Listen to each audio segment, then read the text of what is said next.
Everybody, welcome to the For Real reading room and this small in situ reading with lots of bookmakers who contributed their books to this amazing project. For Real opened last Thursday. Yesterday we had an amazing reading with Jericho Brown and Claudia, and today it's all about this reading room and its bookmakers. So can you tell us maybe 1-2 sentences about the idea or how it came about, the whole project? Well, first I want to say hello. Hello. Good afternoon. It's so nice to see you all. We put out a call to all of you, as you know, to give us a life, to give it in the form of a book, but the book could be any form you made it. And you did it, you made it. In any form you made it. And your generosity, your attention to detail, your clear love of language and images and making and communicating and all of it, we so appreciate. And today we have the honor and pleasure of hearing from around 20 of you for 5 minutes each, and it really is 5 minutes each. So, because we have the film starting at 6 o'clock sharp. So I thank you for the other generosity of knowing that someone will follow you. So thank you, and we'll get going with Asad. Yes? Asad Raza.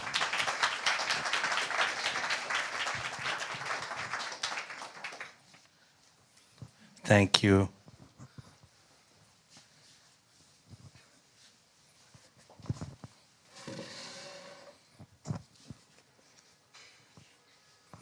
Okay, so this book is called Unknown Life Form. The following information consists of a stretch of DNA sampled from the water of the River Granta on March 27th, 2024. The DNA in this book was not recognized by existing databases of life forms. It likely represents the genetic code of a living being currently unknown to science. The full environmental DNA sequence of March 27th, 2024 from the River Granta, which was about this much water, I was there when we took it out from the river in a cup, is 10 billion characters, which would fill more than 1,000 books of 1,000 pages. The River Granta is a chalk stream, a rare type of river flowing over chalk, which have not been studied extensively. Therefore, many unknown living beings may reside in them. The letters in this book form a score for an unknown life form. Oligopeptide transport system permease protein OPPB.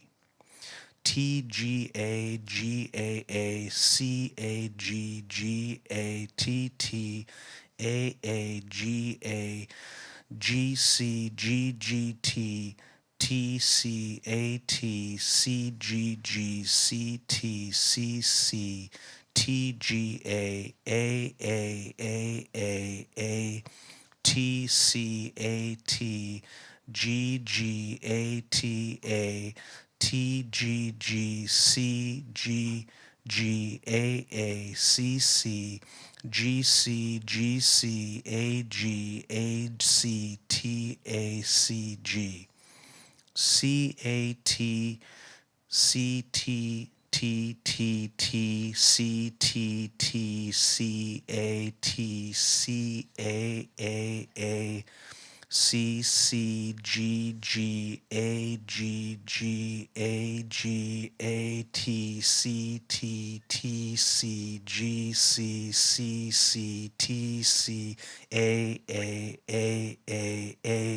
CATCTTTCTTCATCAAA G G T T T T C T C A G G A G T C G C A T G A T A G T G A G G C G G T C A C A C T T T T C G C G C A G C C T G A C T C G C C C A C G A G G G C A C A G T T T C A T T C T G T T T A T A G A G A G G A G A G G C T G T T G A C A G C T T T C A G G A G T T T C T C T C G C A C C G G G G A C C G C A C C G A C A G G C A T T T A T T T C A G T T T T C A G A T G A T C G C A G C T C G G C G G C G A G A T A T T C A T T G T G A G A T A T A C A T C A T T A C T G T T A G G C A T T T T G T A G A G C A G A C T G G C A G G A T A C A. Thank you.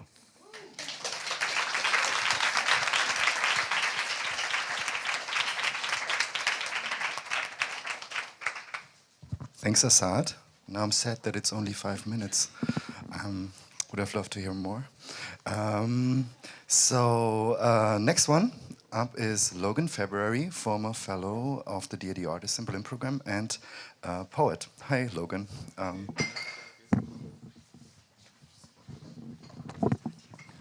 Perfect. Is this on? Can you hear me? Super. Yeah. Hello. I will read from my little chapbook that I made for the exhibition, and it's called Sugar in the Night Sky. It's dedicated to a man named Arnaldo Tamayo Mendez, a cosmonaut from Cuba who was the first black person to go into space. And yeah, his story, and he's still alive. His story and legacy are very interesting to me, and I sort of made this ode to him. This is my sample version that came out with the wrong colors, but I hope the right words. And I will read the first and the last parts of the sequence.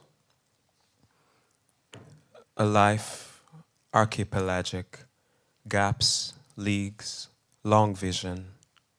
To brave this, to set sail one way or another. Some men fear deep enigmas, rugged reefs on Caribbean floor, no known fathom. Some fear new countries, renamed republics, returns to motherland. Meanwhile, most never look up.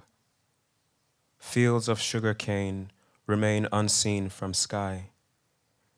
Are you still there, dreaming yourself out of grandmother's arms, dreaming in ephemerides, bodies darker than yours, positioned in lines of inner sight, losing juvenile hours to a sense of self-luminosity, aching to near some North Star. Affirmative, after my own heart. Looking you up, I listened to Nala Sinefro's endlessness. 10 continuums stretched between us, 2 separate times, 2 distinct odysseys.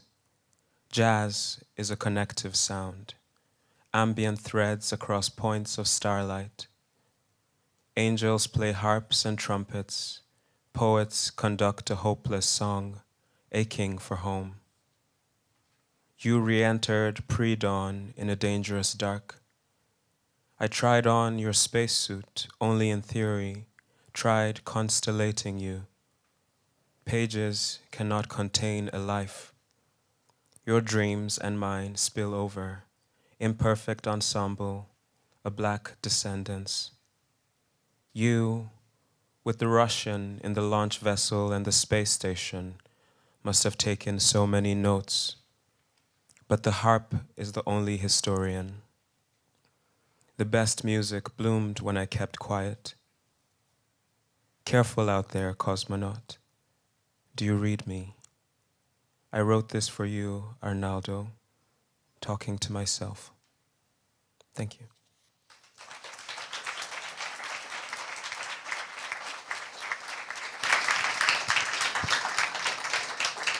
Thanks, Logan. Next one is Felisha Carenage, who reminded us that these beautiful objects once existed. She contributed an iPod. One of the, I think, 2 works who have some digital component to it. Felisha, the stage is yours. Thank you. I made a text that I think is really fun to just read by scrolling. So I won't be reading it. I'm reading kind of the draft that came up that ended up being this. And it would be cool if, while I'm reading, if you guys could pass it around. Then I feel like someone's holding my hand, if you like. And I also set everything up on a teleprompter. So that's coming next. Oh, yeah. Thank you. And I can't control the pacing, so we're in for a ride. I can see anything. Okay. Mom, I searched for your name in my phone, not thinking that I'd find a photo of your face, but because this little device has wonders. To explore my phone as a space of wonder. A magic 8-ball or a crystal ball or a magic mirror. I looked into my phone, I looked for you in my phone, and I found all these photos of flowers. Kevin's mom, Jillian, had sent me a photo of some anthuriums, an arrangement with anthuriums at an event. One time I'd been to a tutor event and wanted to pick up the bouquet, but the ladies, older ladies who dressed in skirt suits like you, these ladies had reserved the arrangements for themselves. And Jillian was now one such lady. Do you get to take home arrangements after events? Are you allowed to go to events? I looked for you in my phone. I searched your name in my phone, and I found all these photos of flowers. And one was from when Jillian took me to meet her friend Serena at the botanical garden. I was cupping a large seed pod that could have looked like a flower, I guess. It was dark, dark, dark purple, and did you know that the men here are curious about the color of my labia? I searched for you in my phone. Remember when you came to my apartment and you lay down in my bed and I yelled at you to wake up? I looked for you in my phone and this iPod I took from Atiba, who drove me around so that I didn't get harassed and stuff on my way to my jobs, on my way home. His mom had gotten it for him. She lived abroad, I think. I think that he's a barrel child. Or that she just got it for him when she went abroad, and I took it from him and refused to give it back. I used it to connect to iTunes on my art school's computers, and I downloaded someone else's music that they'd put on there, Interpol. Later, I put my own things on. I torrented episodes of South Park from Adeo. They were my art education. I learned about stem cells and wrote G's and D's backwards, so I passed for dyslexic and got a couple points more on my science, medicine, and technology exam. And in that textbook, or the reader for that course, there's a bit about nutrition and gender, and that some women will pretend or convince themselves that they like the bad parts of a chicken, the innards, the wing, the neck. Some women will say that they like the parts of a chicken without a lot of flesh. Some women will say they don't like breasts or thighs or legs. Some women will say, like you, that they like the neck of the chicken, to account for not being given those fleshier cuts of meat anyway, to account for learning to season, cook, and serve the fleshy parts of a chicken, but not to be able to eat them. In that textbook, I found you. When I thought I'd only find you in my literature books, I was so eager to know you that I made you up, that all the women, Carla gave me her old literature books, Camille gave me her coat, Leslie gave me her boots, that all these women that supported me, I Frankensteined them into you. You were smart and insightful and brave and curious, and you saw all of this in me, and you encouraged me to be bold and funny and sweet. And you said that you love white, and you love white flowers, and I don't know if you love lilies. Lilies is what you called me after this flower that reeks like a corpse in the days and weeks before you named me. Lily as a slur because I look Chinese, but my fair skin and straight hair and beautiful face are... Lily is what you called me in the days before you named me, and you said that you liked white flowers, but I do not know if you like lilies. This flower that smells, that reeks like a corpse, and my father's mother's name was Dora, and your name is Flora, and you called me Lily in those days before you named me, and Stella said that you'd planned or tried to abort me, so you named me after this flower that smells like a corpse. And I looked for you in my phone, and I found all these flowers. The end.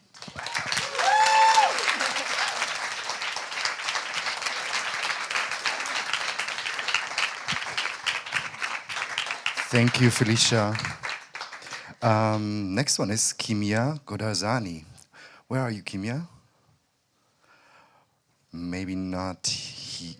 Oh, cool. Hi, Kimia.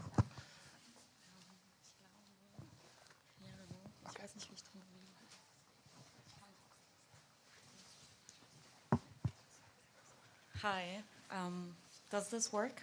Yes.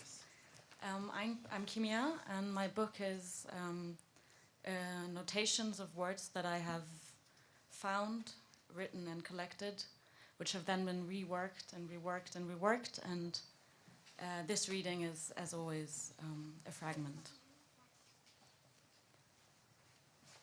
Tracing the distance between a line and a word, between fingers and screen.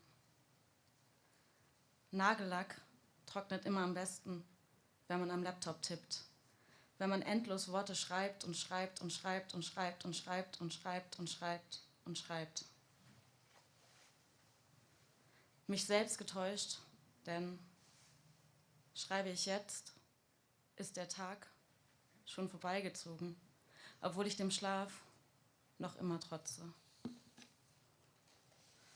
So nah, bis ich die Seiten roch. Bittersweet Cut. Weit weg als Versuch und dennoch eine Überlagerung. Prägen, weitergeben, untermalt, übermalt. Ich habe Kratzer und Risse. Cut. Meine Finger streichen übers Touchpad und immer mehr Berührungen erscheinen. Ich ersehe dieses scheinbar Gesten, leise verwaist. And thus become. I drank the night, every opening a painting show. So many painting shows I wouldn't only see a good or a bad painting, but I would catch a glimpse on the moment of looking itself. Whenever I looked at you, you looked in another direction. Beginnen wir mit dem Grund. Vermutlich der am wenigsten prätentiöse Ort, um anzufangen. Es schreibt sich in die Textur meines Körpers ein. Meines Körpers ist es alles eine Frage der Gesten. We shouldn't let our faith be determined by the weather, they said. Ich aber glaube, die von mir gesetzten Zeichen sind Anführungszeichen, Zitate und Beobachtungen. Colors of a glimpse of somebody else's dream, black horses vanishing at midnight. Only traces of the original content are legible. Each decision between fan fiction and love affair. It's not the landscape I had dreamt about, but it was all there. Twist somebody's meaning, it's such a slippery notion, it's all malleable. Elliptical recurrences, elliptical returns, no place is about forgetting. If you say it, you kill it. It's about the counterpunctum, contrapunto, piano 2, in time of revolt, revolt against time. Tag 5. Auf der Schwelle, kurz innehalten, die Wörter der Finger unverbunden, swipe up to unlock. Both sides a constellation, superhuman axis, phantom limp. We're typing, contribute your hand, speed ramping, speed run, obviously obsession. Mit der Hand schreiben, bis man die eigene Schrift nicht lesen kann. Vielleicht werden sie ja so zu Worten, die nicht mir gehören. The intersection of you and me, would we recognize ourselves, because what else is solidarity than an intricate mess of possibilities? Und auch du warst bisweilen schwer zu verstehen. Beobachte, was du schreibst. Vertrauenslos. There is a certain tension between the words, but most words repel each other. Nur in manchen Sprachen nicht. Meine Wörter können deine nicht berühren, mein Wortschatz zu klein.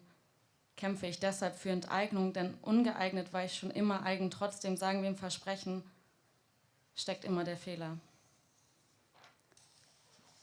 In den Körpern lagert sich das Verschwiegene ab und arbeitet weiter. Deshalb finden sich Gespenster überall. Between damage and resilience, there must be a third way, one of desire. Thank you.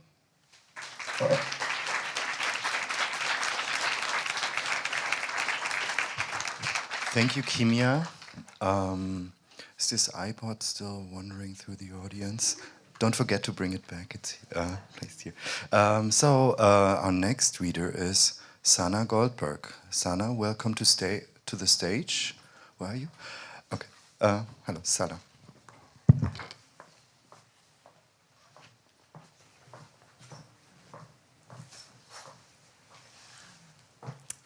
This is a poem about going down into the self, and it is told from the perspective of light, who is the guardian on that journey.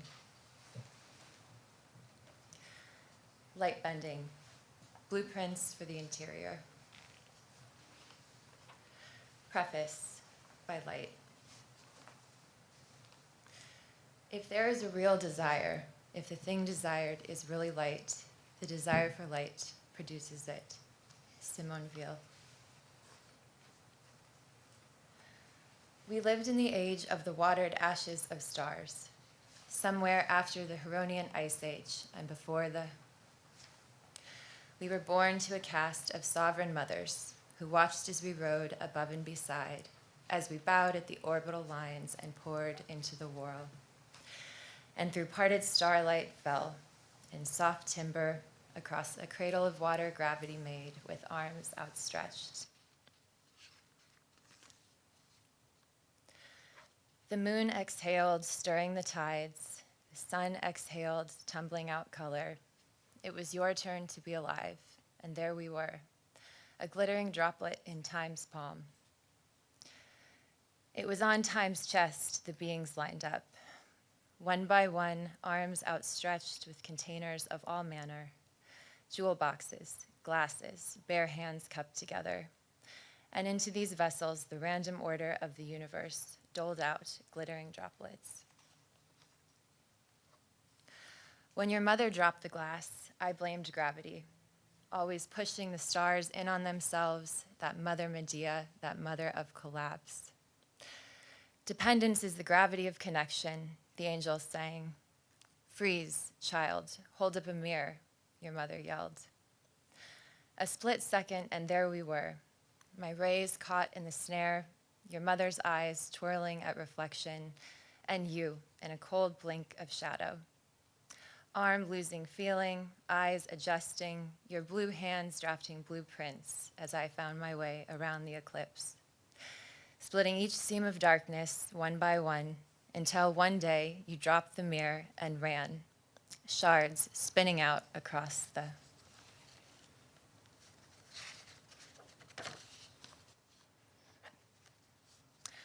Oh, to live, a vision in the hand like mud, silt, water, slip, gone. So you built a fort filled with prisms to keep on ice, a moat of sparkling koi, a bronze buckle fastened at the jaw.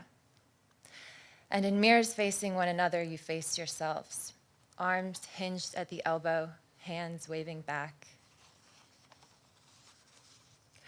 But ramparts were breached, the selves put to bed. Holograms beaming deletions and dreams rattling drawers. Specters dancing on your brow as the mouths of the koi gaped open and closed, and you stockpiled crusts in case of interior flood. You tossed them a penny for luck. You threw in a shard to break up the fight. You sent up a flare and woke to a ticker tape of words harder to put to bed than breath or muscle.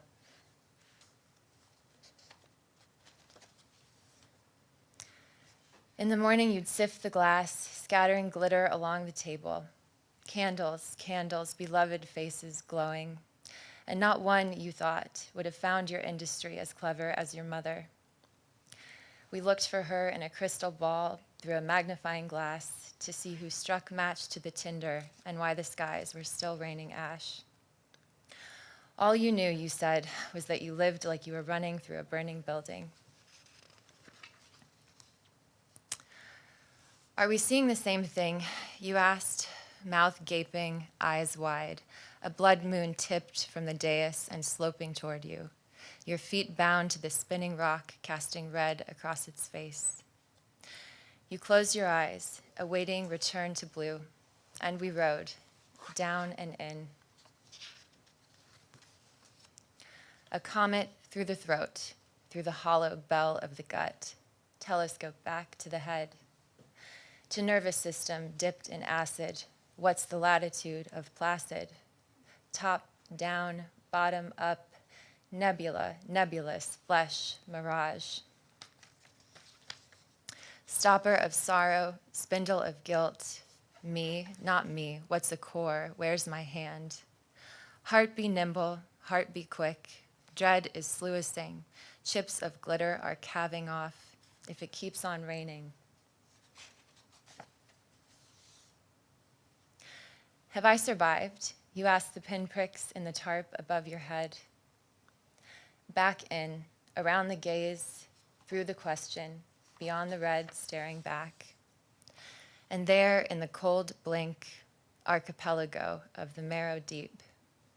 The smell of gardenias, your grandmother's ramekin, a pearly cool at the neck. Particle, wave, water, ash, and soft timber falling. You inhaled, went outside, and looked up. Another eclipse, another collapse, another cresting blue. How do I know if I'm alive? You'd ask, and we'd bend in and flood the soul.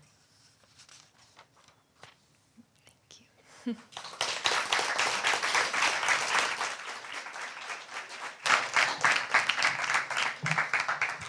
Thank you. Next reader is Rune Steenberg. Hey, already.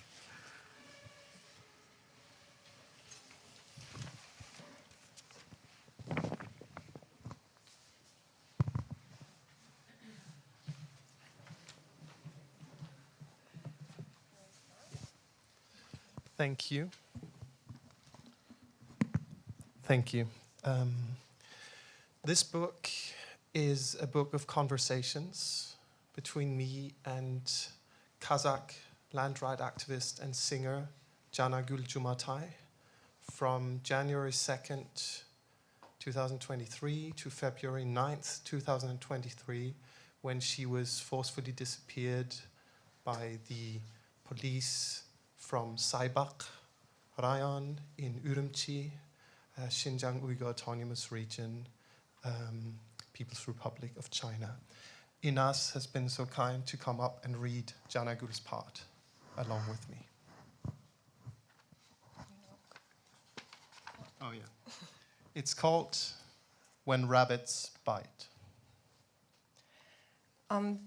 There's a Palestinian song that says, if my voice leaves, disappears, yours shall stay.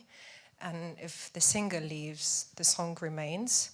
And I'm here to simply lend my voice to Janagul, whose voice has been kidnapped, not to replace. And it's important to remember that. Let me say one thing, okay? They may not actually come to arrest me or charge me with anything, not during the daytime, not officially. But at night, when no one is seeing, they come for me. Or they arrange a traffic accident. They hit me with a car, or they poison me, or in other ways seek to harm me. I want to be very clear about this. If something like this happens, it is likely them who have made it happen. I think right now they are considering how they can make the problem go away without being held responsible for it. They are considering different options, I'm sure. I just want to pass this fear of mine onto the world. I very much hope this will not happen. I have that hope. They are surely listening right now. So let them know that their tricks are being watched. Let them not sit there and smile for nothing. If they get me, let my sacrifice not be for nothing. Let my blood not be spilled in vain. Let the whole world take my revenge. I say this with open eyes. Janagul.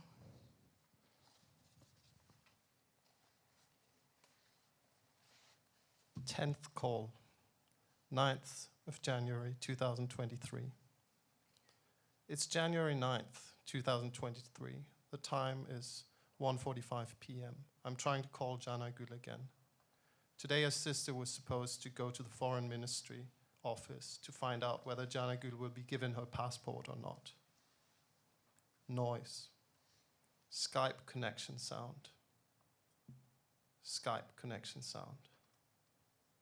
Background noise. Ring.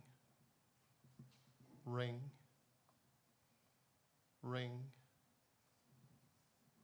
Ring. Typing on keyboard. Ring. Typing on keyboard. Ring. Vai. Salam, Janagul. I'm Yusufjan. Hi, Yusufjan. How are you? Good. How are you? Are you outside? No, I have just gotten back to our house. I was just dropped off at the entrance, walking in now. Okay. Should I call back in 5 minutes? No, it's fine. Let's continue talking. Okay. I called the Foreign Affairs office today. They wouldn't let my sister in because they said that we hadn't told them that she would be coming. So I called them myself. They said that these are things between two governments, Kazakhstan and China, and I should not interfere in that. They told me that I shouldn't have called the Kazakh embassy, and I should not have written to politicians in Kazakhstan in the first place. That too was wrong, they say. Sure. So I asked him when they will give me my passport, and he answered that they will in due time, according to process, and I should not interfere in this. I asked him if he will answer the Kazakh embassy, and he said that they will do it in their way, along their channels, and that I could talk to Abbas, who is the Chinese envoy on Kazakh issues. So there was nothing left to do than to hang up. Did you speak to Abbas directly then? I rang him up, but just when I was calling him, the German Deutsche Welle radio called for an interview. So I gave them an interview, and by the time I was done, And by the time I was done, Abbas had already written to me, having seen my missed call. What, 5 minutes? Thank you.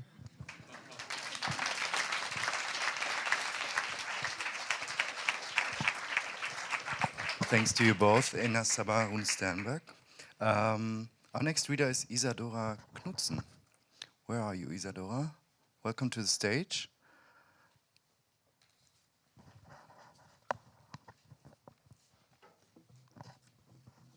Great, thanks.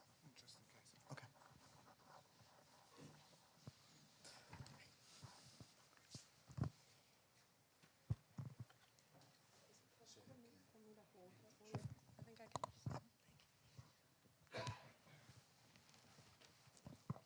I'm honored to be here.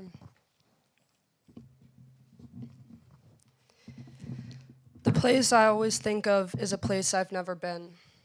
I call my grandfather for the coordinates of his childhood home in Baghdad. There's an Arabic word, khurba, that means a feeling of missing one's home or family, the state of being elsewhere. I have never visited Iraq, and even if one day I do, war has destroyed the world my family knew. I searched the coordinates on Google Maps, but the location doesn't exist. What I find instead, a few miles away, are random images.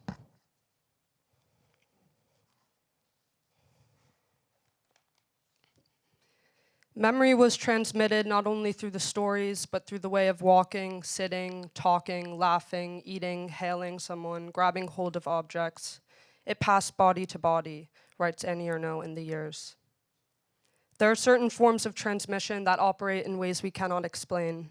These spontaneous gestures of memory are difficult to reconcile with the discourse of history, whereas memory remains in permanent evolution, open to the dialectic of remembering and forgetting, unconscious of its successive deformations, explains French historian Pierre Nora. History is the reconstruction, always problematic and incomplete, of what is no longer. Unlike historical reconstructions of the past, bodily and ancestral forms of memory exist in a state of constant flux. What are these forms of transmission that speak through us like spontaneous revelations? My great-grandfather, Mohammed Sadiq al-Sadr, was born in Kadhimiya, a suburb of Baghdad, Iraq, in 1910 and died in 1995.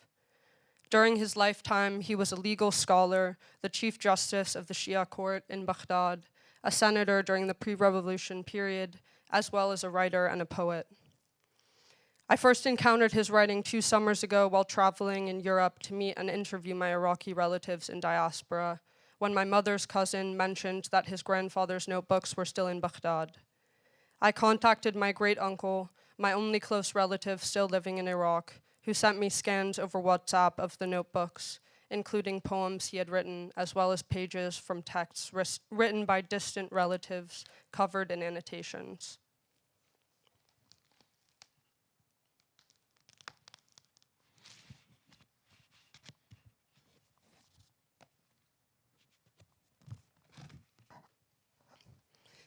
There are things we understand body to body, beyond narrative. I've pieced Baghdad together from stray kernels of information, the Iraqi way of cutting a lemon, descriptions of Abu Nuwas, a street along the Tigris famous for its grilled fish, my grandfather's love of jasmine.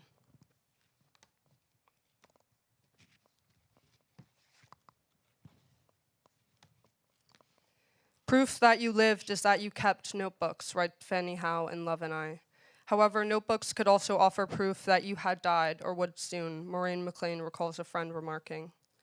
And here one encounters the question of writing toward and against death, and the status of notebooks as archive, evidence, spolia realia. Perhaps notebooks act as a way of writing toward and against death by invoking multiple temporalities simultaneously, both the time when the writer was alive and their impending or already existent death. A notebook, therefore, implies an encounter between a writer and a reader that operates within multiple tenses, spanning both the present and the past. Such an encounter almost always occurs in the absence of the body of the author, but most certainly when the work is read posthumously. In the absence of embodied and material modes of transmission, The physical presence of the writer arrives as a trace, a spontaneous gesture. Thank you.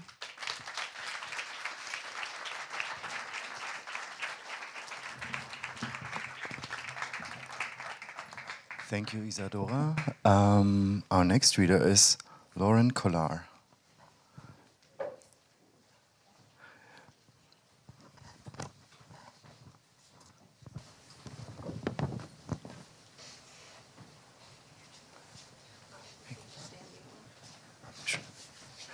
Welcome. Hi. My book is less a reading book, and can you hear me? And more of a looking and touching book, so you should definitely look and touch and like really touch it. Like, please, you don't need to be gentle. I mean, like, don't rip it to shreds or anything, but I will read what few words I do have. Maybe you can see from there. You must really love pain. It's above 65 Fahrenheit, so this and similar sentiments will echo until the sleeves drape themselves back and the hemlines fall down in the autumn. Without question from men, never women, the tattoos are such a part of myself. I don't even register them much anymore. I forget some of them are there a lot of the time. How many? I lost count. Do you have a favorite? Don't make me choose. Do they have special meaning? As a collective, sure. Individually, not necessarily. For someone that loves to disappear, I sure do stick out like a sore thumb. The pain, of course, was always an afterthought, if anything. I have fought against my body since I first became aware my body was something to fight against, not that my experience is unique. Only when I started to collect tattoos did I start to feel comfortable in my own skin. Like many women, I felt no real agency over my body until well into my 20s. Independence was a funny thing I often confused with true agency. Without the ink, I'm not sure I would be anywhere near that conclusion, even today. I am not shy in acknowledging that tattoos are a security blanket, and how fitting considering both use needles of vastly different connotations. Like a hand-knitted Afghan, my skin has become a labor of love and craft, hours of patchwork and lasting a lifetime. As a craftsperson, it only makes sense that I contribute my handiwork to the product as well. After all, tattoos have done so much for me to gain agency in my body that it was only a matter of time before I involved myself in that process firsthand. In this book, you will find knitted renderings of the tattoos that I have inked upon myself, ranging from 2018 to 2023. Some were hand-poked, others using tattoo machines. One was stabbed in a frenzy of a seminal romantic misstep. I've included a map, that's the first page, to identify where each design lives on my body. And in this context, I implore you to touch. And also, if you want to see any of the source material, feel free. I'm not shy, so thank you.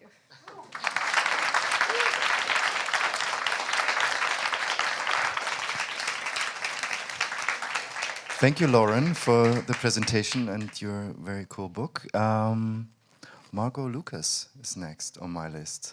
Where are you, Margo?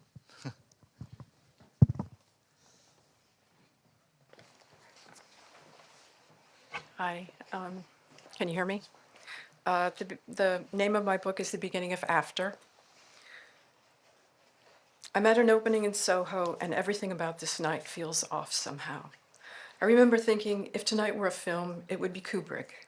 I'm clutching my plastic cup of wine when this person, I don't remember whether it was a man or woman, materializes before me. They're holding a beautiful handmade fan.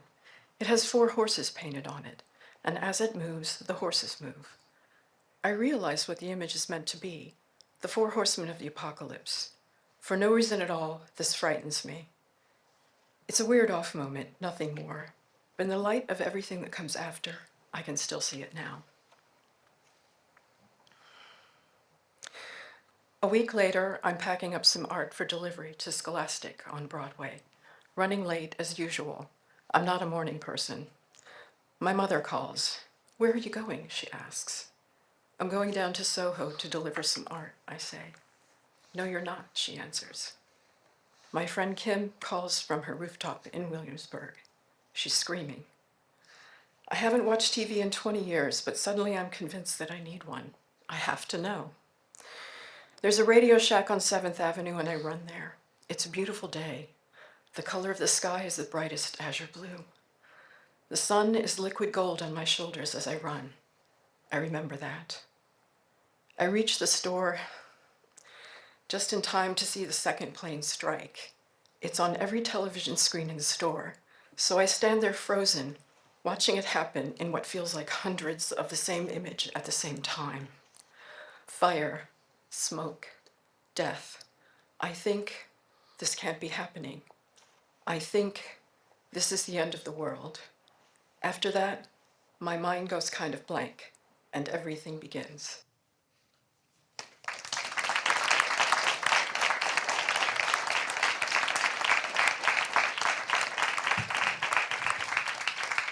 Thank you, Margo. So I met this person who said she had found these bamboo sheaves, and she gave them to me to give to you. She said that they had reminded her of her life. So let me see if I can remember. I might not, I might forget.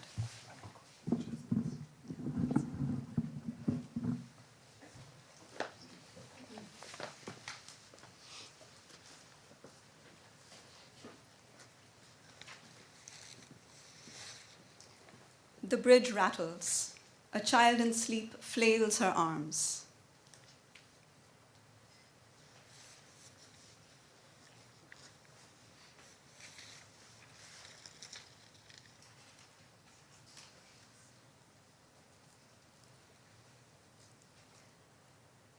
The market fills with unfurling silk as the price of brocade stays stubbornly high.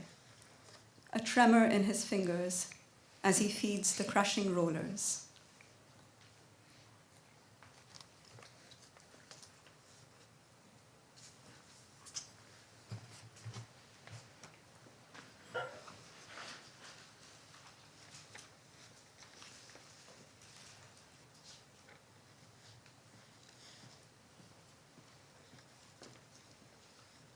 She could see only the small circle of dry ground that shifted as her feet shifted.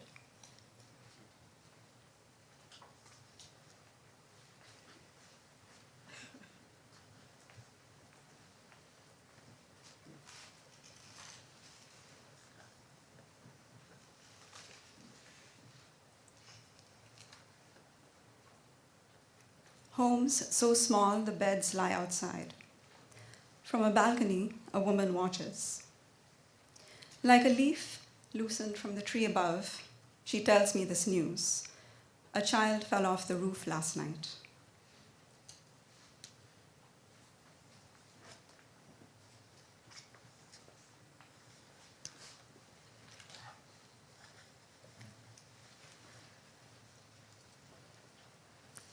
Before she died, she went to the mirror and plucked her brows.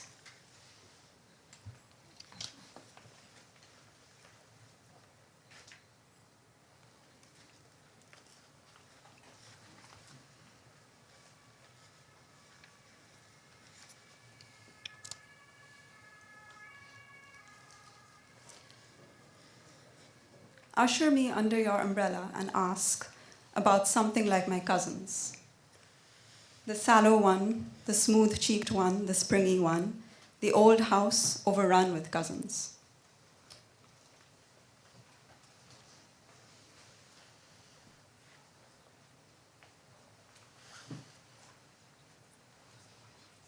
And this one I'll put back with the ones that remain, and you can feel free to go and take a look and touch them.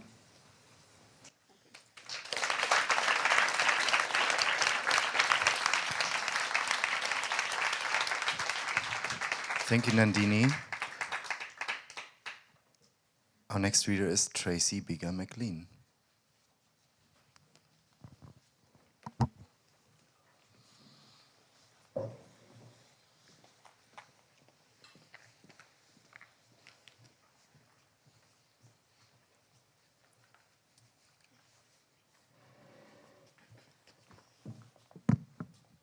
So this is a book about my father's mother. And I just wanted to say two things before I start. The action in these sections takes place in Duluth, Minnesota, and also a couple villages in Croatia. And there's some references to her children. None of these children are my father. He comes along later in the story, so you have to look at the book if you want to know about that part.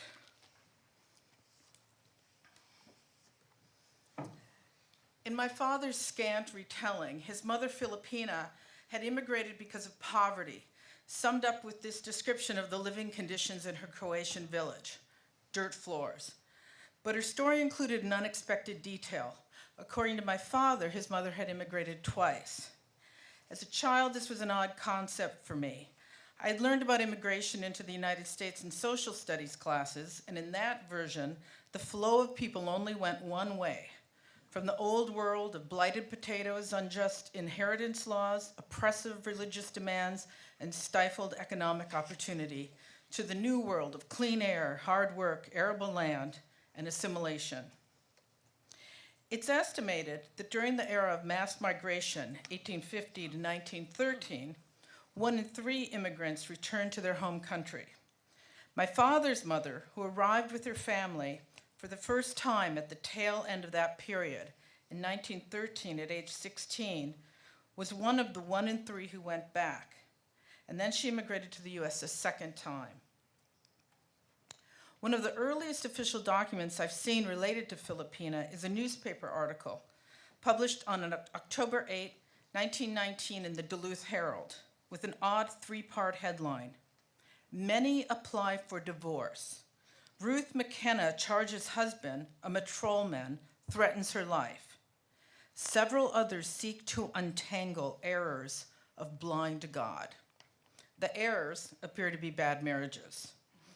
The first part of the article describes scenes of domestic violence between a Ruth M. McKenna, 21, and her revolver-brandishing husband. In the 4th paragraph, quote, "Filipina Delenic, 23, mother of 4, makes similar charges against her husband, Nick Delenic, 32, unquote." The article provides a timeline of family life. Filipina Dorich married another immigrant on June 7, 1914, when she was 18. He drew a knife and threatened to stab her in 1916 and again on Christmas Day, 1917. It states that she has filed for divorce. In fact, the couple never divorced. Their last child together, my Aunt Mary, was born 10 months after the article was published, on August 4, 1920. Within a few years, Filipina, Nick, their 5 children, and Nick's parents all returned to the Delenic family's native village, Petrinja, Croatia. While I know very little about Filipina's first immigration in 1913, I've heard some evocative details from the second. Back in Croatia, Filipina and Nick lived with his parents on a plot that was part of a large vineyard in the village of Petrinja. When my father or cousins recounted the story, they emphasized Filipina's difficult living conditions there: the dirt floors, the violent husband, the domineering in-laws, and the livestock housed in the same structure.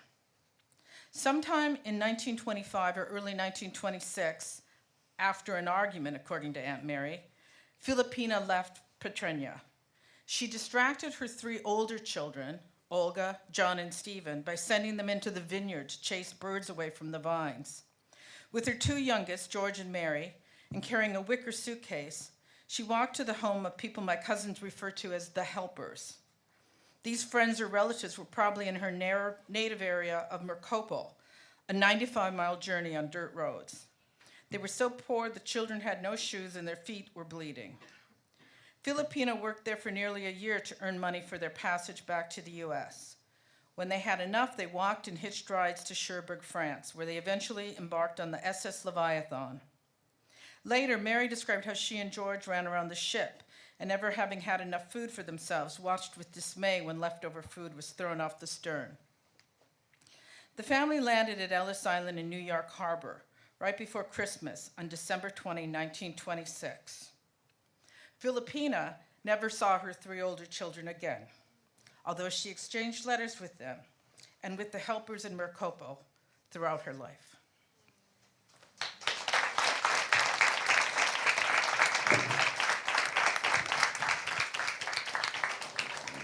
Thank you, Tracy.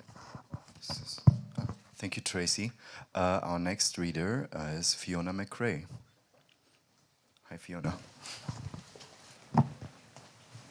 Thank you, everybody. Thank you to John and Claudia for inviting me to be part of this very special exhibit in reading.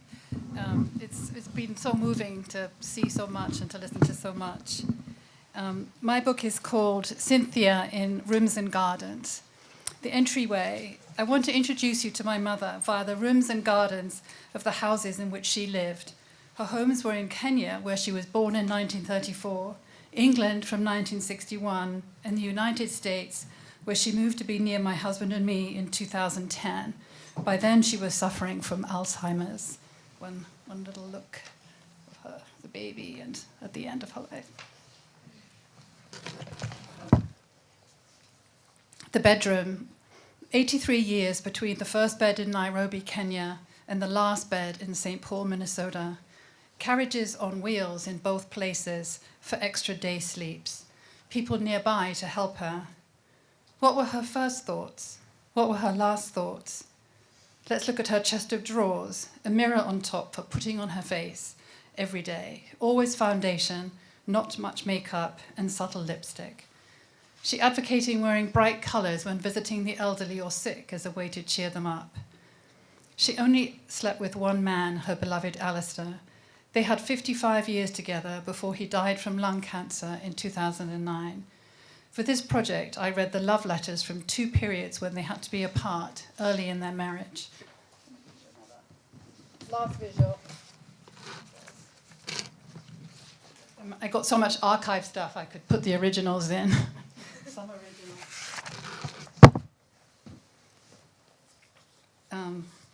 Okay, sorry, I've missed a page.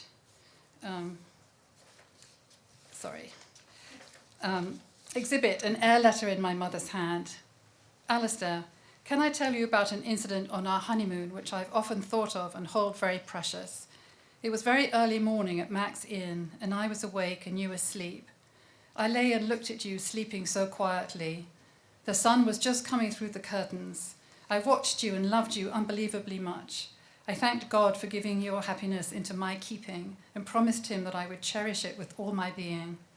When you write to me now, letters so full of love and of the happiness of our married life, I am so thankful that I can keep my promise. Sweetheart, sometimes I know I get at you and nag and annoy you. Why I do it, I don't know, for I love you far too much to ever want to hurt you. Thank you, sweet love, for loving me on, and for wanting me and longing for me in the same way as I wait here for you, longing, loving, and wanting. Oh, my darling, my life, sin. He passed away in their bedroom as she sat beside him, lamenting, "Don't die, don't die." She was a reliable sleeper and good at getting up in the morning. Curiously, she always claimed that she read her dreams. The kitchen dining room. Exhibit, formal certificate, the National Council for Domestic Studies Preliminary Certificate in Housecraft. This is to certify that Cynthia Rosalind Astley has passed through the course of training extending over 200 hours in the examinations required for the above certificate. Winter 1951, Kent High School, Nairobi. After a night's sleep, down to the kitchen to make breakfast, the table often set the night before. Of course, I have no pictures of this. Why do we always take photographs of the wrong things? Dinner was the main meal of the day, which she served with dessert every evening. The old photo albums are filled with family gatherings. Mother is missing from many of them. She was in the kitchen. We all helped, but she was the kitchen anchor. She kept a diligent log of meals she had served her friends. Exhibit in her handwriting from a little notebook. October 6, 1989, S&C Garrett, supper, parsnip soup, rolls, chicken lemon sauce, rice, 2 veg, strawberries and cream. September the 7th, 1989, Carol, staying, that's her mother-in-law, 5 Dawsons, Tom 6, Hannah 13, Rebecca 10, rice and Swedish chicken, ice cream with blackcurrant puree. During her final year in England, with Alzheimer's advancing and newly widowed, she took to heating up cartons of soup at mealtimes. One of the last things we did for her during her long hospice period was feed her, full circle. Thank you.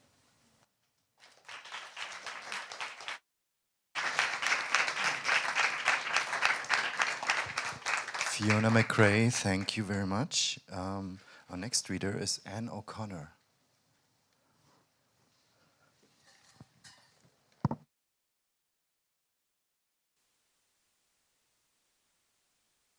Book, but you'll have to look at the pictures another time. Distraction. In late January 2025, a few days after Trump's inauguration, I fly to India for a month and a half of study at the Yoga Institute in Pune. It's not a retreat. I'm following the US news, but it all seems far away. In mid-March, I return apprehensively to a country that seems the same, but isn't. There's anguish and tension everywhere, often unspoken. Much is said with the eyes, then, if there is recognition in the exchange of glances, a pained smile. I vacillate between horror, fear, and the urgency of action. Around me, folks seem to be sleepwalking or perhaps in denial, pretending normalcy. I don't ask. For months, Claudia has been suggesting I make a book. I decide to make a journal of my distraction. I'm distracted, but I start by photographing what catches my attention. There's the distraction of the phone. There's the distraction of avoidance. Sometimes I think the distraction is actually depression. Other times, it just feels like bad time management.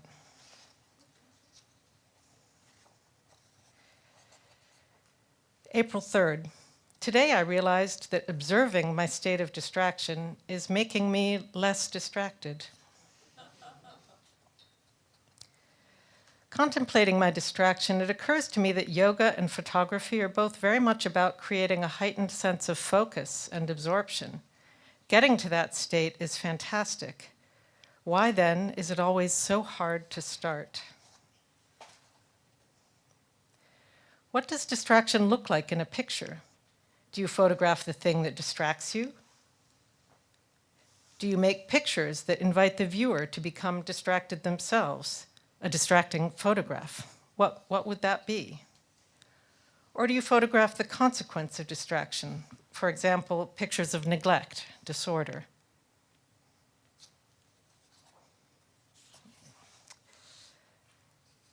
I've been framing distraction only as a negative, but what if it's also there to defer anxiety and help me cope? You can only say I'm distracted if you assume there is something else I should be paying attention to. But often the things I'm doing or paying attention to feel like the right ones. They feel necessary.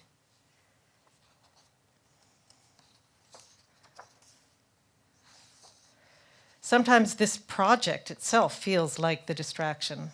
So I guess there is good distraction and bad distraction. Maybe I shouldn't use the same word for both. A good distraction is joyful and focusing.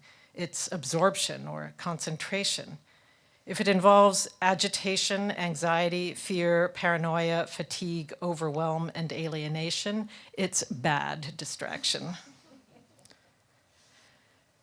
Now that I'm paying attention, I'm noticing how often people talk about being distracted, or how they say they want to be distracted, or how crazy distracting everything is right now.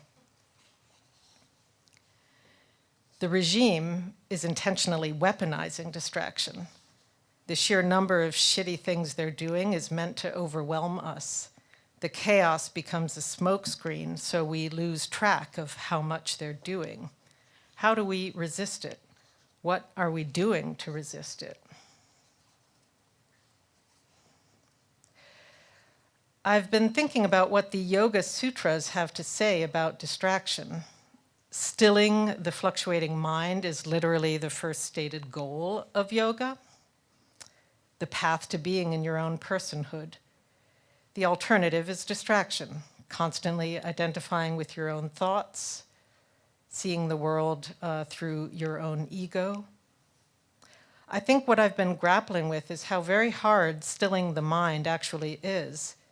These sutras speak of long, uninterrupted, alert practice at every level of our being: physical, psychological, intellectual, moral, social, spiritual. This morning I was thinking about the magnitude of evil and suffering in the world. Honestly, what does an ethical life even look like in this world? Yoga isn't just about individual personhood, it's about the personhood of all beings, human and non-human. Everything I do should have this in mind. April 30th, to find the path out of distraction is to begin the practice.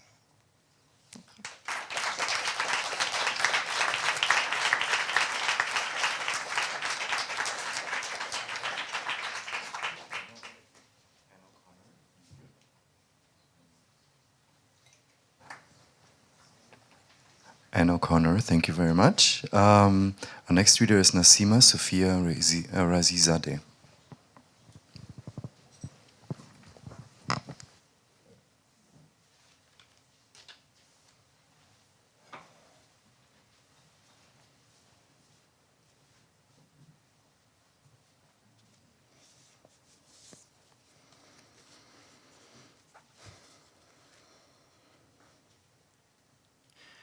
Do you know King Midas? A manifest. The golden touch. Midas turned everything he touched into gold, at least for a while. Although some say the curse was never lifted and Midas, in despair, died hungry and alone, surrounded by the noble metal he had wished for. The wish. Midas, you know, had wished for it, the golden touch. And the drunken god, laughing bitterly, heard him and granted his wish, word for word. The king would soon regret his wish, and once again the god responded to his invocation and sent him to a stream close to the Aegean Sea, the river Paktolos. The golden tongues. What did we wish for? We wished to speak to each other. We wished for words and names. We wished to turn the world into words. A noble material both suited and worthy to hold on to the appearing and disappearing images of the world around and the world inside. The rapid reign of being alive had to be calmed and kept, revalued and perpetuated. The mere pointing was replaced by a gilding instrument which suddenly seemed to have always been laid out ready for this trick inside our mouth cavities, the tongue. As Midas' skin did, our voices gild all things they touch. We're heirs to his crown and his curse. The linguistic touch. We wished for sounds. Sounds became syllables. Syllables became words. Words became sentences. Sentences became speech. Speech became scripture. Speech and scripture became a life on its own. An opulent life. A timeless life. A shimmering life, a lifeless life, still life. We turn everything we touch into words. The world is appreciated and petrified by our speaking about it. All is language, all is still.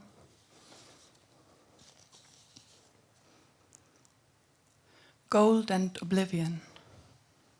What does the poet wish for? The poet's wish, his gift and curse are the closed door and the beam of light on the threshold. Gold and oblivion. The drunken god laughs bitterly as the poet continues to turn shine into shade, life into stillness. The hands of a poet murder and create. The poem is abundance and its opposite. tumbling sovereigns, the poet's hands. The poet's hands are Midas' hands. The poet's hands are two tumbling sovereigns. The poet's hands overturn the tyranny of the drunken god's bitter laughter, yet they taste bitter, yet they know bliss. The poet's hands open and close the door of a room that cannot be entered. The poet's venue is the threshold of a door. His poems are the hundreds of handles of this one door.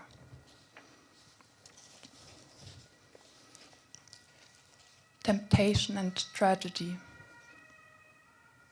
A far-flung territory is the habitat of my hands. It is a tempting territory. It is far from home, almost ancient. It is a tilted landscape. It is a borderless body of water. It is wilderness. It is a desert and a mountain. It is order, and its order is upside down. Scripture breathes in the thicket. Scripture infiltrates the infinitesimal spaces in between the grains of sand. Scripture ascends and descends full of relish incessantly. Scripture dances where the phantom water touches the phantom air.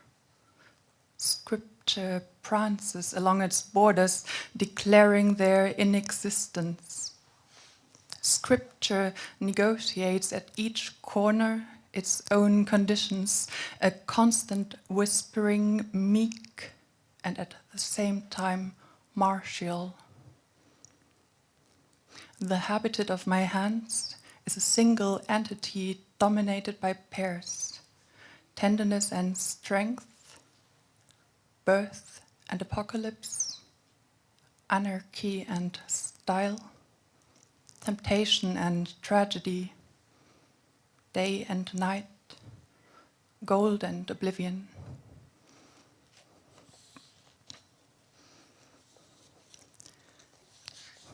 The verbs and the tree. My hands are not words. As Midas did not turn himself into gold, I do not turn myself into a word. But if my pair of hands was a word, it would be a verb. Verbs are the shadiest words, indicators of light, indicators of life.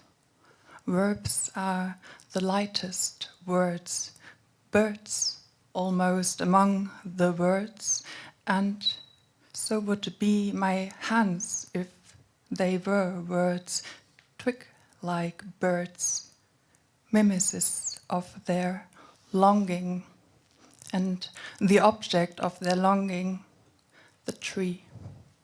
Thank you.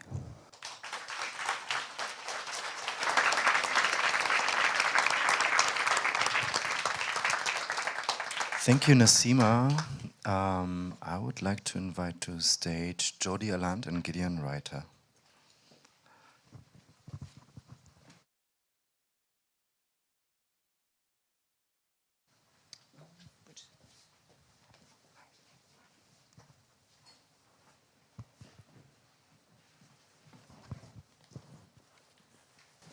We are mother and daughter, and we wrote this in light of experiences of my grandmother that I'm not going to go into because that's too in-depth, but she was born in Europe, and her brother, she managed to immigrate to the United States, and her brother was killed in the Holocaust. And as a lawyer, in doing this project, I felt I needed to reflect on that, and I started looking at the laws that were in place then here in Germany.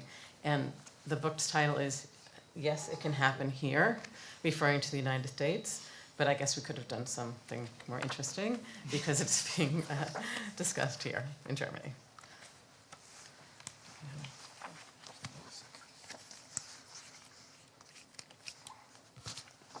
At the inception, the United States had an open border policy welcoming almost all free newcomers to become citizens. Unconscionably, those who were kidnapped and brought to the United States as slaves were not afforded the rights of citizens, as they were inhumanely deemed chattel property of their owners.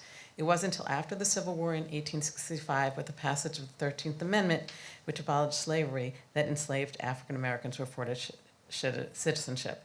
Additionally, prior to 1870, Asians were not eligible for United States citizenship. As an American-born Jew, my lived experience with racism has been through the generational trauma that was absorbed by being surrounded by familial recollections of and references to pogroms and Nazism. Being raised within this dynamic and that of knowing of similar lived nightmares of families and of friends who too fled from or were lost to persecution, my childhood was steeped in the knowledge that racism exists and has the potential to become genocidal. As a result of the fortuitous decisions made by my forebears, I was born in the United States into the ideal of the Golden Medina, which is a Yiddish metaphorical term that embodies the ideals of freedom and opportunity that attracted scores of Jewish immigrants to the United States. Yet throughout my childhood, there had been an underlying refrain from my elders who'd experienced European anti-Semitism. Yes, it can happen here.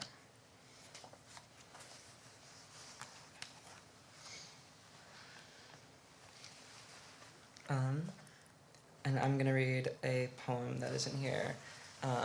It's something of a sonnet titled Mama Loshen, which is Yiddish for mother tongue. Fingers bent in archer's hook, she straddles magnolia buds between her knuckles, knipping, her chupchik boychik's cheeks chopped liver on rye with gribinas under a flipped lid. Wasp-like for the masses. Blowing out tendrils in puffs of steam, she boards the Amtrak suited, tailored tongue and armored shoulders masking grandmother's recipe with masculine proportion. Always something in her closet, she's finding the language of her body in tongue sandwiches, measuring its distance from herself in the mirror. She tries on 5 outfits but stays home. Cowgirl straddle the tongue like a mother, slip out the body an American. Kinder fingers trace the subway map, embossed on her soft speckled hands, as she presses salt and pepper to silver waves, wary of wasps beneath hives of her youth. Outer borrowed blood tamed by a tennis skirt, her toned limbs stripped bare in country club fashion, New England's backhands outmatched before a young urban kvetch by pedigree and profession. Apple in her throat, her habitual tongue caresses scars of teenage wisdom torn from her gums, muscles rehearsing lingual ballets, scanning digital playback of pirouettes pitched on pointe, sandwich the heart between slices of tongue, stretch the body in the shape of a mother. A nice ring can keep your finger warm, but what good's a ring when snow and Cossacks come? Frail hands rest at her daughter's temples, her blessing, a full fridge and a pile of coats. Ring on hand and ring around her throat, mother's mink in midtown winter, alone. Nude polish picking through schmatas to clothe, lettered clay sculpting itself into a daughter. She molds her skin a more zoftig proportion, pushes up buds in Magnolia's image, caresses gold schmutz over her eyes to encase herself in mother's mesh. Carve truth under the tongue and etch the blood. Tailor the body to hide in a mother. Thank you.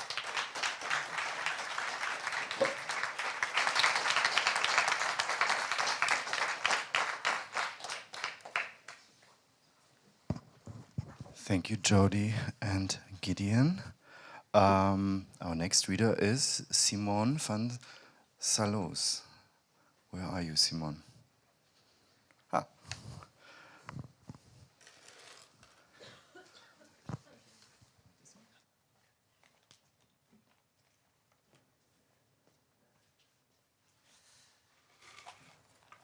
Hello. Thank you. I'm going to be reading from Give Peace a Chance, A Willing Suspension of Consequences. You can also wear it as a purse. But like Logan, I'm going to be reading from the dummy. The first time I went to the Berghain, age young, was also my first time seeing him. He was sitting on the ground, knees close to his chest, almost naked except for some leather or plastic or pleather shorts, and a harness straining his torso. His hands pressed together as if he was praying. He waited for a flow after trickle from guys willing to gift. I stood from a distance, frozen and exhilarated.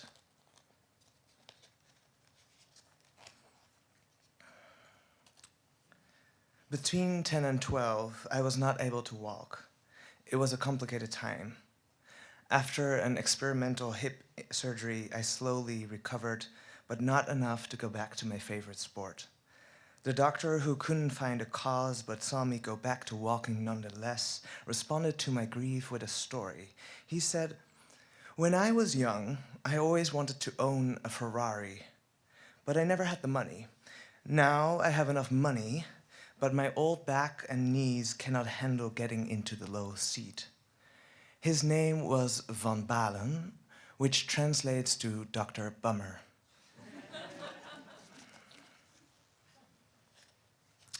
Two decades have passed since I first saw the piss goblin, as he is sometimes referred to. Only about a year has passed since I started using the man's bathroom.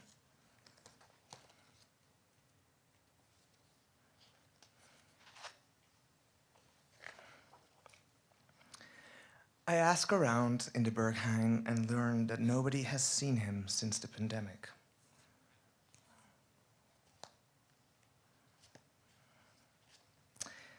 I heard he died, my friend says, over pizza. That's probably a rumor I counter, as the internet says both things are true. My friend encountered him in the Kit Kat Club.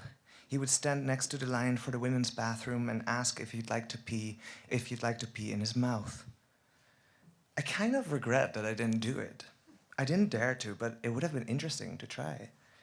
When my friend starts to describe him, I realize it must have been another person.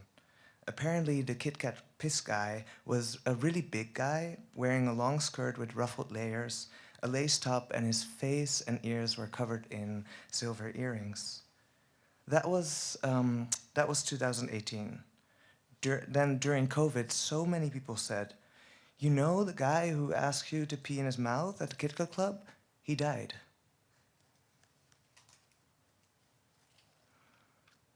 A friend, a gay man, says he has recently seen the piss goblin at his usual spot. "It was amazing," he writes, but not because he was so excited to see the piss goblin at the urinals, but because Tilda Swinton was there too.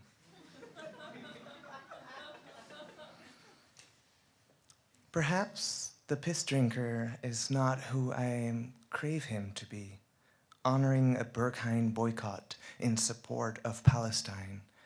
Perhaps the piss drinker also has become my projection screen. I think of the piss drinker thriving while crouched in a corner weekend after weekend, year after year, pisser after pisser, flow after trinkle. In a moment in which all wayward behavior faces consequences, in a moment in which slippery actions of resistance do not seem to be able to break the fast flow of oppressive measures, I dream of insatiable thirst and crave a willing suspension of consequences. The piss drinker shines yellow and bright like a nostalgic relic. Some things will remain the same, but often things staying the same is exactly the problem.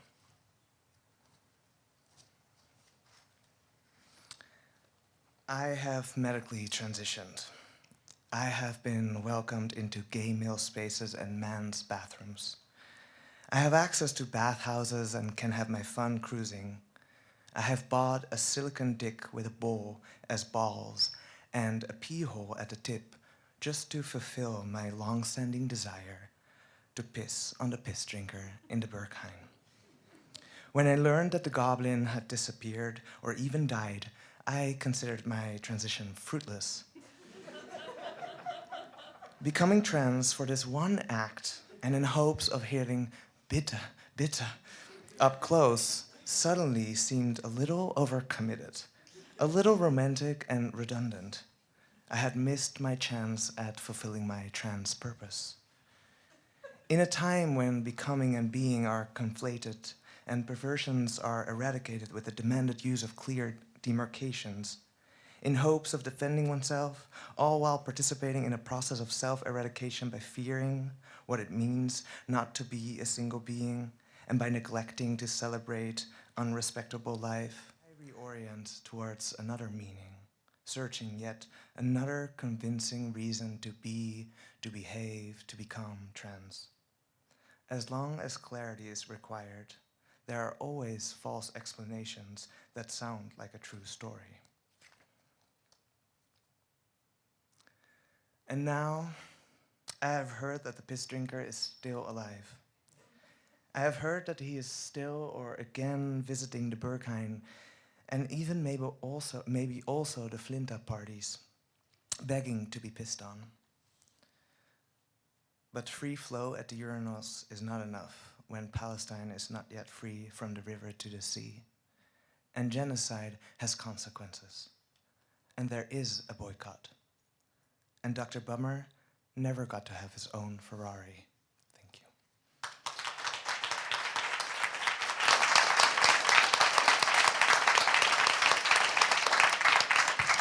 Thank you, Simon. Our next readers are last-minute additions, Jean Menessen and David Knight.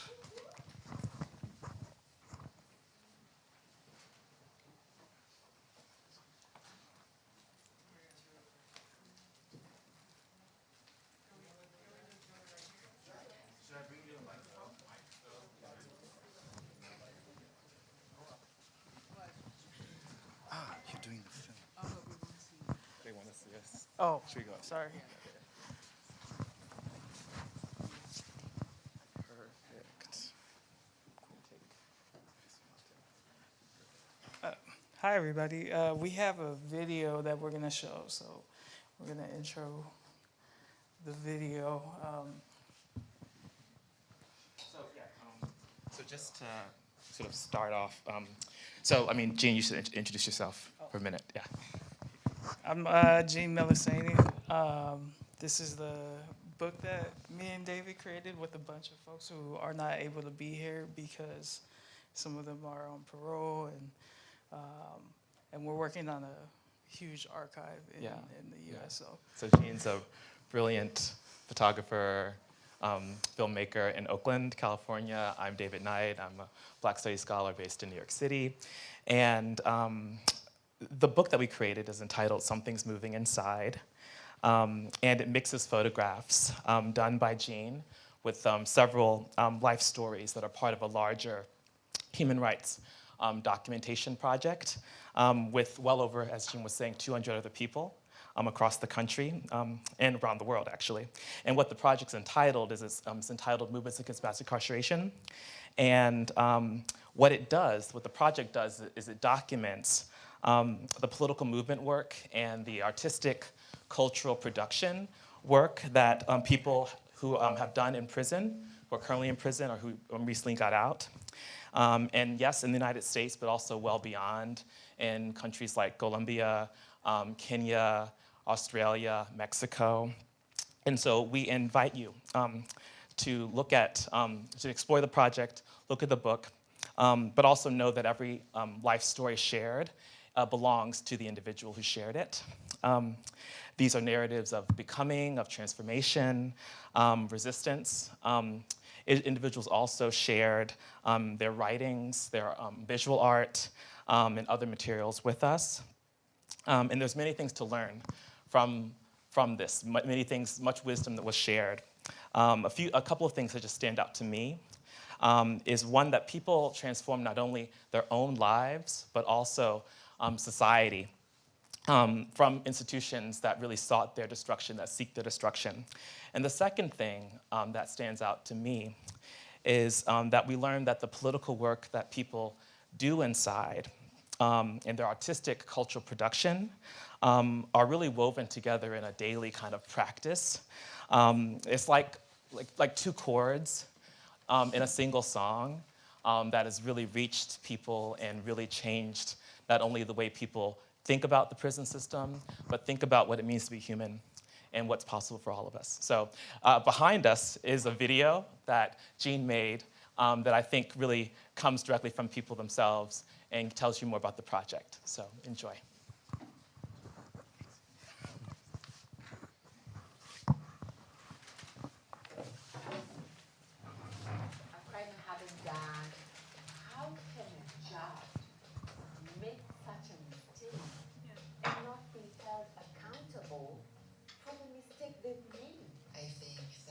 This court system is such a performative place, right?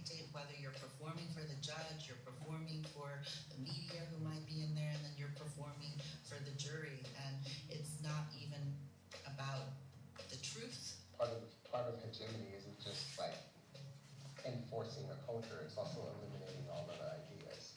And so when you eliminate all other ideas, that means that people don't have the imagination to imagine what liberation is. Because, you know, being in prison, prisons seed violence. You can taste it. It's the taste in your mouth every day. It doesn't mean that it happens every day, but you can feel it, you can smell it, you can taste it. I think what people need to know about when I was in prison and those conditions are the same conditions for women today. It's not about me, it's about all of us. As we say, nothing about us without us. But when I look at my life, I see like time and time again, whether it was in my neighborhood or whether it was in prison, how like people have been offering me their backs all of my life to climb out of that barrel. I believe that people power was stronger than the political power. And I was using their people power in order to challenge the system. That sensibility that people who were on death row, that they were able to speak for themselves, they were able to strategize for themselves, they were able to think for themselves. I'm free in every sense of the word of being free. My freedom might flow different from yours, but I know what it feels like to be free for me. So every day when I walked in that condemned unit building and I looked up there at that top, it always gave me hope. That give life a chance, it can grow and flourish. I have courage now, and I know that people will see the light if you continue to stand sturdy and not waver. I'm in the process of healing, and I know what it feels like, and I know what it look like, and it get ugly some days, but some days when I feel a certain type of way, it be so beautiful. You gotta be ready to get down to dirt to go through the process. It's like a metamorphosis. But I say it, and I say that to date, the cost of silence is a lot more compared to the price I'll pay if I speak up. And so I've got to speak up. Miriam Kaba, the author, says that hope is a discipline, right? There were times when I was absolutely hopeless, or I thought I was. But what I've always had, even since I was a child, was curiosity, right? I've always been curious. And I didn't know then, but that was like a different kind of hope. It was like hope in disguise. And flat, that shit kept me alive a little bit too, you know? What was my other crazy ass roommate gonna do this next day, right? On the county, we had a seal, I can't remember his name, but he used to be in a big boombox on the unit on Sundays, and he was only ever our officer on Sundays. And he used to bring a boombox, and the one song he would always play to start off with was Wake Up Everybody, No More Sleeping in Bed. Oh yeah, Harold Melvin in the Blue Note. Yeah. I would sing it, but like I don't want to embarrass myself or traumatize y'all. But it was like, I would wonder what else would he play, you know? So it was a certain amount of like curiosity and stubbornness and yup. Stubbornness for sure. Thank you so much.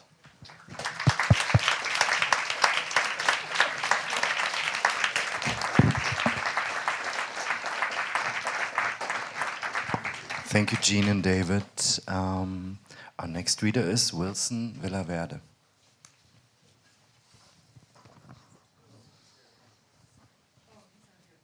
Oh, he's not here. Okay. Then is our next reader, Maslin Ward. Ah, there you go. Hi.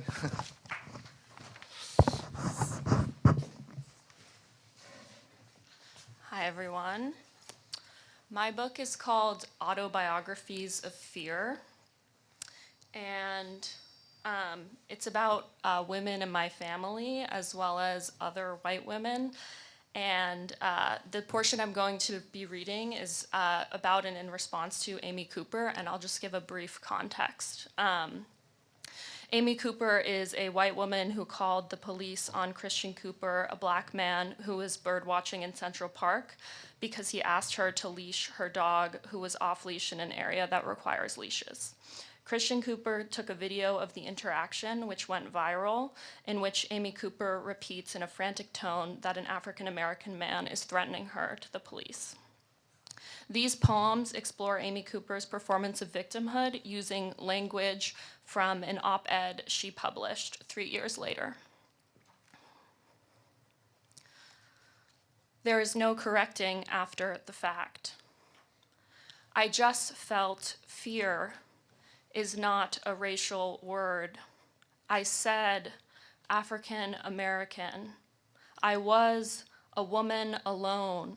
I was hiding inside a woman alone. Terror is not a racial word. My mama bear instincts kicked in. I birthed myself out of my and. I became my own. Something would happen to him. What I planned to say. I took my life around for a walk.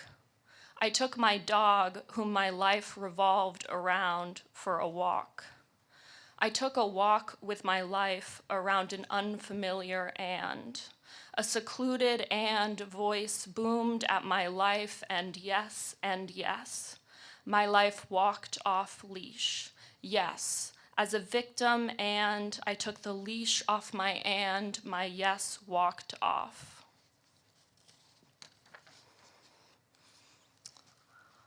What happened to George Floyd is what Amy Cooper would have wanted to happen to Christian Cooper. This could not be further from the truth. This untruth haunts my family. My parents are ill. I care for my ill parents. I care for this, could not be further from. Later that day, Christian proudly, Christian bizarrely, Christian aggressively, he admitted to, he took to, he boasted that. Consider that for a moment.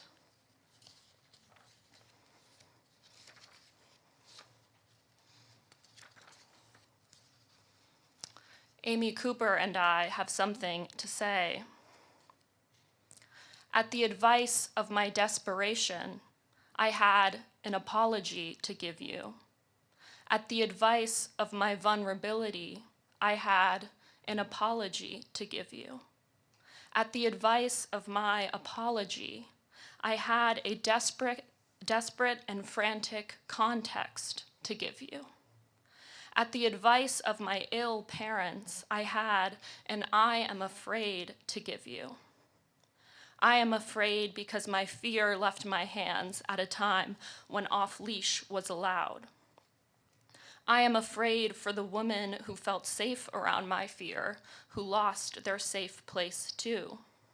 I was frantic, desperate, traumatized, and afraid of what my body was capable of after I birthed my fear and cut the cord and it ran away and I was threatened and I was running and my fear sat there holding the leash. My mother sat there holding fear's hand. I had an apology to give you. I was running off leash and I had to repeat my description.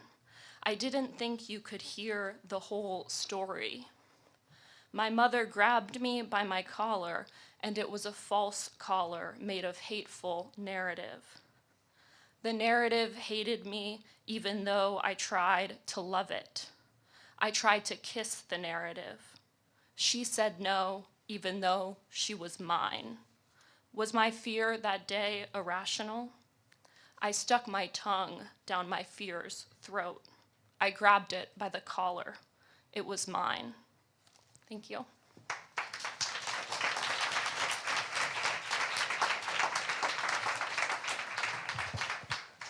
Meslin Ward, thank you very much. Our next reader is Tiphanie Yanique.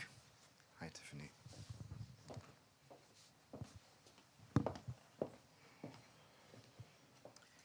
This has been incredible. Thank you to Claudia, and thank you to John, and thank you to Mathias, who's keeping us organized this evening, and thank you to DAAD, and to all the bookmakers. My book is based on the dead books of the Virgin Islands, which are funeral booklets made by family members of archival materials, and then often kept by the family for archives. So my book has some copies of a dead book, but also the archival materials that usually make up the dead book. The book and the archive materials I made are for someone called Solomon, who is obsessed with building his dream home in the Virgin Islands, which is where he is from and also where I am from. Though my book here is a marker of his death, I'm going to read to you from when he was a little boy. The fishing boat is Solo's first painting job. His father nods. You're going to finish, and then you're going to wait with the boat. Don't let nobody frig with you, you hear? You tell every pana passing that is your father boat. What if it rain? Both look up to the sky, blue and so clear it shines. If it rain, just get under the boat. But the paint, we paint again, his father shrugs. You know how many times I paint the little house before your mother agreed to live with me? 3 times, answers Solo. Correct. And I now getting you ready for such a woman. So Solo mushes the wet paintbrush into the corners, and his father mushes his head and then goes to borrow a friend's boat for the day of fishing. All morning, other men on land stop and hail Solo, compliment him, and say he is a good son painting his father's boat, and some say he should come paint theirs, and some give advice on how to touch up the one part, and some tell him how he is doing it all wrong. Solo says to each of the men, my father tell me to tell you to leave he boat and don't talk to his son. And the men chuckle and say, what a rude mouth you is, or some variation, but then they back off. Solo can't hear his father. He is so far out on the water, but he can see him. The town gets louder. Solo stands, humming as he does, to see if he has done everything as his father directed, which he has. There are women in town now. For here in the Virgin Islands, women sleep later, fuss with the children, then begin the day. The women are walking with loads of coal or provisions on their heads, and Solo turns, watching how the coal carriers walk in a line and how they smell of smoke, and he is watching how the farmer women walk in weaving and how they smell of earth, and together it all smells like rock stone, and that smells like rain. Now Solo waits for the boat to dry and for his father to return, and also for the rain. Out on the sea, Solo's father has caught all the fish he can catch, and he is taking an N-work sip from a rum bottle when the water that has been moving toward and away from the shore, toward and away from Solo on the shore, decides to move sideways like it's cartographing an island that isn't there. The water is saying, here, right here, is a little house for you to open and walk into, because yes, the water is waving into the shape of a window. Solo's father looks around and then looks out to Solo. He can see his brown son lying down beside his own green boat.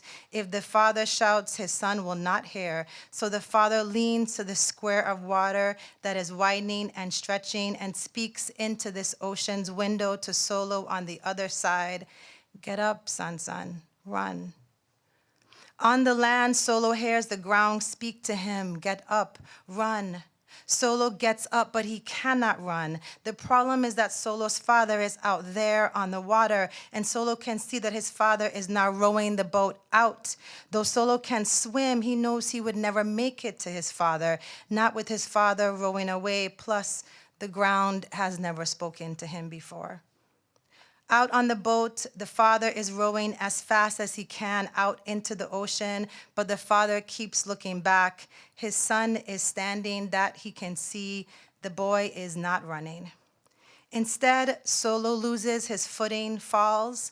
The sand pulls his body.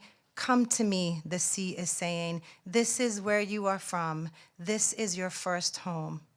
Solo has slid so far that his feet are in the water, but the water is sliding too, and Solo is in the part of the beach that was water and is now not water. His father's boat is tied to a tree, but it is also somehow with him in the water. The son heaves himself into the boat because it is his father's boat, and he is only 5. He doesn't yet know how to do arithmetic. He doesn't yet know world history or geology. He is brand new. It is the world alone that is ancient.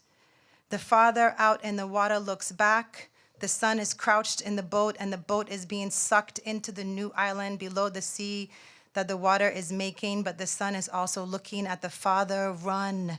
The father, who is so much further out in the boat, too far for Solo, stops rowing. He stands to show his son what he needs to do. The son stands. The two meet each other across the sea.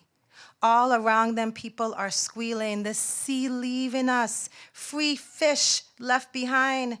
There are fish flapping in the sand, fish gasping for breath in the air, fish leaping onto the road.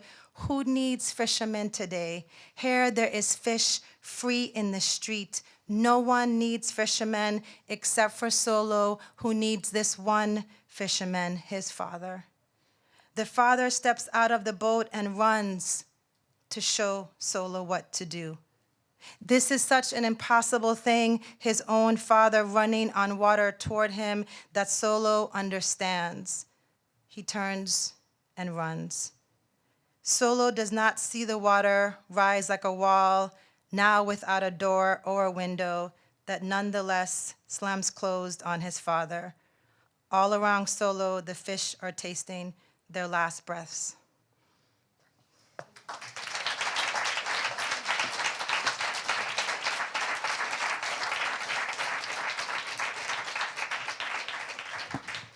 Thank you so much, Tiphanie. And our 21st and last reader of this afternoon session is Anne Sundberg.